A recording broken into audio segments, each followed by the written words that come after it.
And look, this wasn't just, a standard win. Our sources, they're calling it a dismantling, a bludgeoning, frankly, an embarrassment for a club like Real Madrid. It really was a shockwave, wasn't it? Yeah. Especially given Real's history, their pedigree.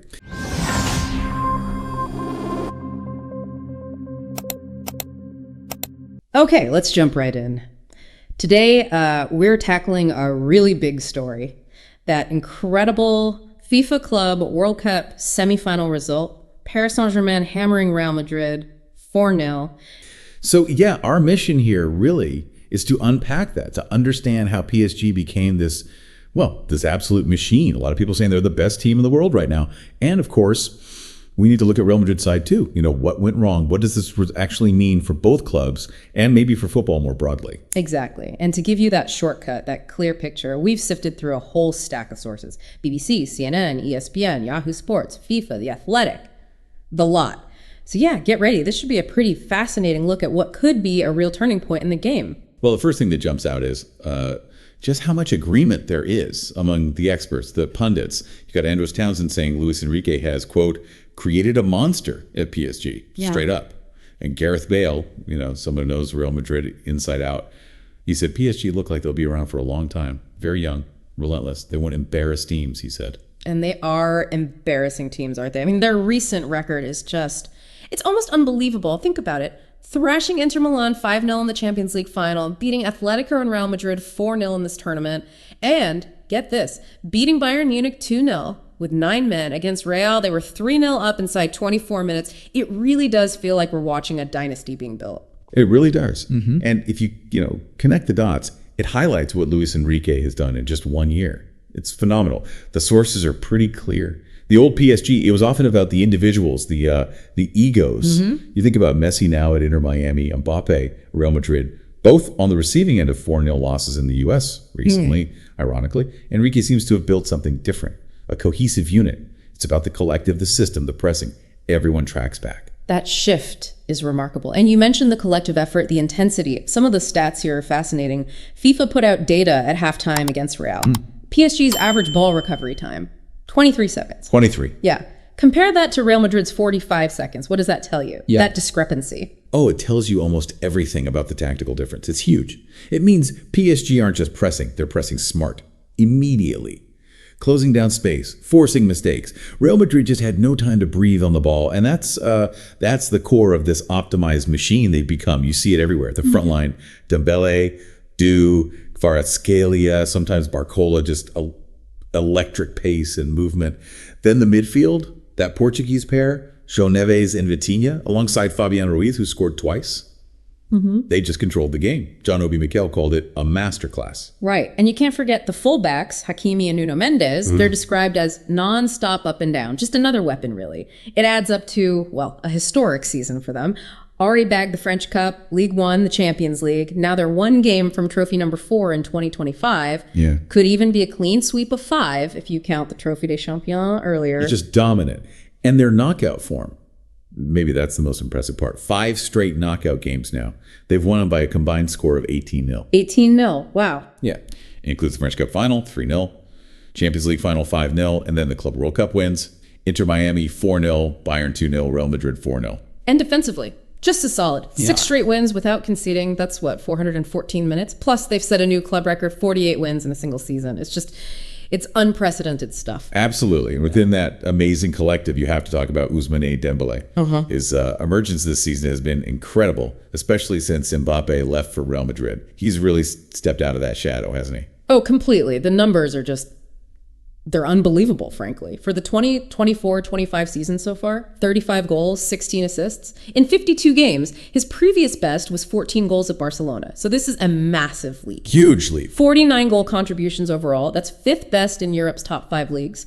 Makes the Ballon d'Or talk seem very real now, which, felt almost impossible a year or two back. Yeah, he's surely the front runner. And what's fascinating, I think, is how his individual brilliance fits the team ethic. Like Andros Townsend said, he doesn't just score, he forces players into mistakes. His work rate, his pressing from the front, it just puts defenders under immense pressure. They cough up the ball in bad areas. Luis Enrique obviously loves it. He said Dembélé deserves to win everything because he gives his all. And, subbing him off after 59 minutes against Real, that tells you how vital he is for the final. Got to keep him fresh. Okay, so that's PSG, this relentless machine. But let's flip to the other side. Real Madrid, described by some sources as a mess. Xabi Alonso, the new manager, he seemed quite honest about it, said, "They have been building for 2 years and we are just starting. We will have to learn from today." Yeah, you have to feel for Alonso a bit. Stepping in after Ancelotti left for Brazil right at the end of the La Liga season. Tough gig. But the sources point to some really basic errors early on that just killed the game for Madrid. 6th minute, Asensio's poor control, Dembélé nicks it, leads to Ruiz's first goal. Simple as that. Then, 9th minute, Rüdiger miscontrols a pass, a really wayward one. Dembele's through, bang, 2-0. Just like that. Game over almost. Pretty much. And the third goal, 24 minutes in, it was just a classic PSG move. Quick passing, Hakimi involved twice, Ruiz finishes. Madrid offered hardly any resistance. And Alonso's tactical decisions, Yeah. they clearly backfired. He went back to a 4-man defense, didn't he? Usually they play 5. That's right. But Dean Huyson was suspended, Trent Alexander-Arnold injured, so he made the switch. And against that PSG attack, how bad a call was that? Well, the sources called it woefully inadequate. You can see why. Against PSG's speed and movement, a back four, especially missing key personnel, just got stretched and exposed. Huge gaps opened up. And adding to the problem, you had the attacking players, Vinicius Jr., Mbappe apparently not tracking back much. Yeah, heard that too. They tend to drift into similar areas, leaving the flanks wide open. Against a team that presses like PSG, it's tactical suicide really. Yeah. It just overloaded the midfield. Bellingham, Güler, Tchouameni, they were overrun. Apparently had only one touch in the PSG box between them. Created 0 chances. Ouch. Yeah. It shows a real fundamental imbalance that Alonso needs to fix, and fast. And on top of all that disappointment, that bitter end, as one report put it, this was Luka Modric's last game for Real Madrid. Quite an emotional subplot. Absolutely. A true legend of the game. He's 39 now. Finishes with, 597 appearances? Yeah. The club's most decorated player ever, 28 trophies. Including 6 Champions Leagues. 6. And the Ballon d'Or in 2018, of course. Just incredible longevity and class. Alonso called him a legend of world football and of Real Madrid. Couldn't agree more. And he's off to AC Milan now, is that right? Yeah, reports say he's signing for Milan. End of an amazing era at Madrid. Okay, let's zoom out a bit to the tournament itself, the Club World Cup. Some critics were calling it almost like a friendly, but the sources suggest the players are taking it very seriously. Oh, definitely. You could see the intensity in that semifinal. No one treats a PSG versus Real Madrid game like a friendly, right? And now we've got a final. PSG versus Chelsea, Sunday, MetLife Stadium in New Jersey. That is a mouthwatering prospect. 2 European giants going head-to-head. And there's serious money involved too, isn't there? Not just bragging rights. Not at all. There's a huge prize pot, apparently around $1 billion for the whole tournament. The winner of the final gets an extra $10 million. That's on top of the $30 million they've already earned just by reaching it. Wow. Yeah.